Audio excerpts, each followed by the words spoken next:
the superpowers. Joining us now, geopolitical strategist Peter Zeihan.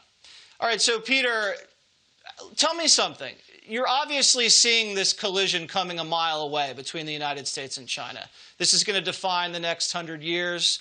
There's going to be a new world order after this virus. And obviously, China is acting very defensive because we know that they're responsible, either through sloppiness or we don't know. How does China try to take advantage of the situation? And are they even up to trying to replace America as the sole superpower? Well, let me correct you on one point real quick. This is not a battle for the ages. This is not a battle of equals. This will not last a century. This will probably be over in 3 or 4 years. The only reason that China is a unified country with a significant economy is because the United States created the global order. And for various reasons, the United States is getting out of that business. China doesn't have the military capacity to protect their own trade routes, much less the global system. So this really is the end for them. And if that was not enough for you, remember the one-child policy? Well, 35 years after the one-child policy, they've run out of 30-year-olds because, that's how math works. China can't function without access to the global system, and if there's no global system, there's no China. So you're predicting the beginning of the end for the Chinese rise. How do you see that actually happening?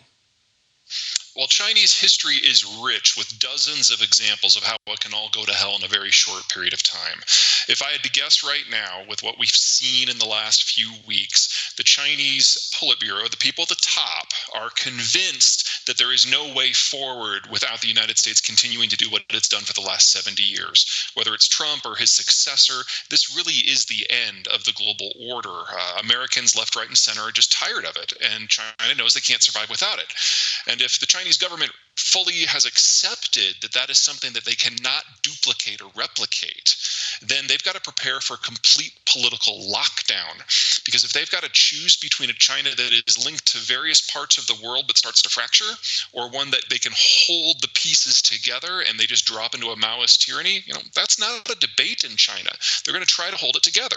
So you tell these lies, try to blame everybody. They tried to blame the Italians for the virus at the height of the Italian epidemic, which is just ridiculous. They're not doing this because of us. They're trying to spark nationalist resentment in their own country in order to hold the center.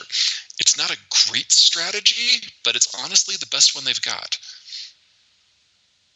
Wow, that's fascinating. So you're saying as Japan pulls manufacturing out of China, as the United States pulls out, as a lot of people want to hold China accountable for what happened, China is going to probably hunker down within itself, try to consolidate power domestically, and try to survive. The communist Chinese are trying to survive a kind of a crippling effect of the change in the geopolitical landscape, because they're sitting on how many billions of people there?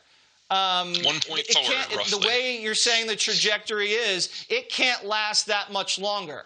No, it can't. And ever since Xi came to power about 6 years ago, it's all about consolidation. They knew that this day was always going to happen, and here we are. Wow. Unbelievable stuff. I didn't think it would take that long, just a couple of years, but we'll follow it. And Peter, thank you so much for the insight. I think that makes Americans feel a little bit better. Americans